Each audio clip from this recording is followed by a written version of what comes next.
The death of a child is never an easy story to tell. A family on a Disney World vacation losing their toddler in a tragic alligator attack. The outpouring of grief, the resort's response. ABC's Gio Benitez has the latest. We recovered the remains of the 2-year-old from the water. The 16-hour-long desperate search for the 2-year-old boy attacked by an alligator at Disney World has come to a heartbreaking close. It was a tough message to deliver to them, to let them know that at this point their child is dead. That little boy has now been identified as Lane Graves. We are terribly heartbroken at this outcome. It was just after 9 p.m. at the Grand Floridian Resort and Spa, just across from Disney's Magic Kingdom.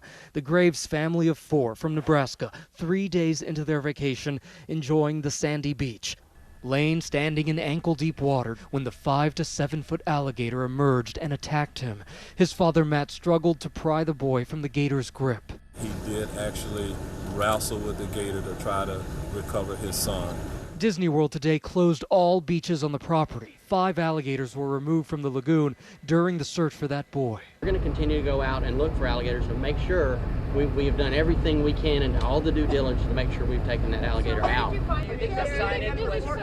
But at today's press conference, many questioning whether this attack should have ever taken place at all. There was a sign posted saying no swimming, but there was no warning there might be alligators in the water. Everyone here at the Walt Disney World Resort is devastated by this tragic accident. This is by no means the first time alligators have been spotted at Disney World. An alligator! Just 2 weeks ago, this video captured the moment 2 flower girls spotted an alligator outside of the Disney Wedding Pavilion. The theme park was built on top of swampland that had been drained. The resort complex itself is almost 25,000 acres, and Disney guaranteed a quarter of its land would always be a nature preserve when it first purchased it. Disney says alligators are closely monitored by a full-time staff and removed from the park if they become too big or too bold. They can just call a trapper, and even some of their own staff are allowed to take out alligators when they see one that is a problem. In recent years, as the Orange State experiences tremendous population growth, gators have begun turning up everywhere, on doorsteps, in pools, even shopping centers. There's a lady that just got attacked by an alligator in the bit of her arm. 37-year-old Rachel Lillian Thanel was swimming in shoulder-deep water at a popular Central Florida beach when a gator suddenly clamped down on her arm. It rolled me around, and at that point I realized, okay, you're not getting out of this, and I needed to call for help. Fortunately, 2 nearby kayakers heard her cry, beating back the gator with a paddle. The gator took her arm and part of this bathing suit, but spared her life. Doug Brown from the Orlando area felt lucky to be alive after an 8-foot gator jumped out of a canal and tried to pull him into the water, his mother watching on in horror.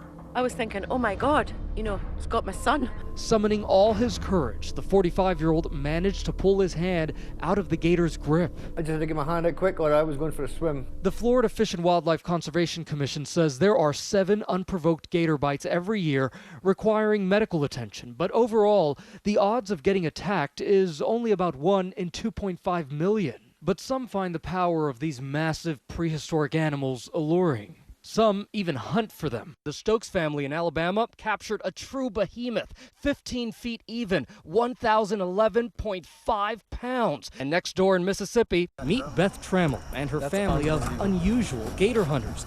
Her son Parker, husband Rob, and brother-in-law Sean. They caught this 723-pounder, and just an hour later, Dustin Bachman and his team wrangled this one, 4 pounds heavier. Biologist Ricky Flint is a hunt coordinator. Is it safe? It is safe. It is safe. We've only had 2 accidents reported. Both of those were fairly minor. We had one person that actually got bit on the hand. He took us right to a female gator's coveted spot, her nest.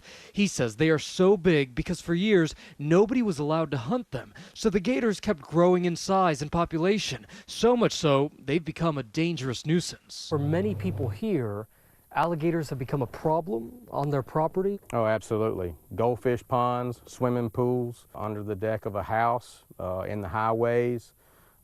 in the parking lots of downtown Jackson. Gators get everywhere. They get everywhere. About 10 miles outside of Disney, Tim Williams of Gatorland says there isn't much that can contain an alligator. So is there any way to really prevent that? Not really. They can climb chain link fences, they dig holes, they get in culvert pipes and drainage ditches. And when you're looking at a place like Disney, you just wouldn't expect an alligator to be in there. No, you wouldn't. You think it probably shouldn't happen, but it's a body of water. It's in Florida. It could happen. He says last night's attack was the result of a perfect storm. Alligators are stealthy animals. It was nighttime, that's when they like to hunt. They hear splashing in the water, a small object, and easy target. Gators are especially dangerous predators, indiscriminate in what they eat and very powerful. This time of year, they're getting more active, more movement, and so they're out hunting, looking for their territory, protecting their territory. The father ran in there trying to save his little boy, but really, this alligator is just very, very strong. Extremely strong, extremely powerful, but possibly if the animal had gotten scared when the father went after it, it may have released the child and swam off, but you do anything and everything you can to try. Disney's chairman and CEO Bob Iger saying, quote, "As a parent and a grandparent, my heart goes out to the Graves family during this time of devastating loss.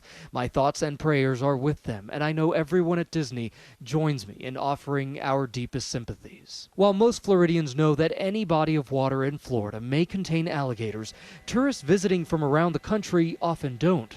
They have to expect that the vast majority of people who are there aren't going to be from Florida and aren't necessarily going to know about the possible risks. A point ABC News legal analyst Dan Abrams says is likely to be critical. These cases are very fact-specific, but there's no question when a child is snatched by a gator on Disney property on a man-made lagoon that there's potential civil liability.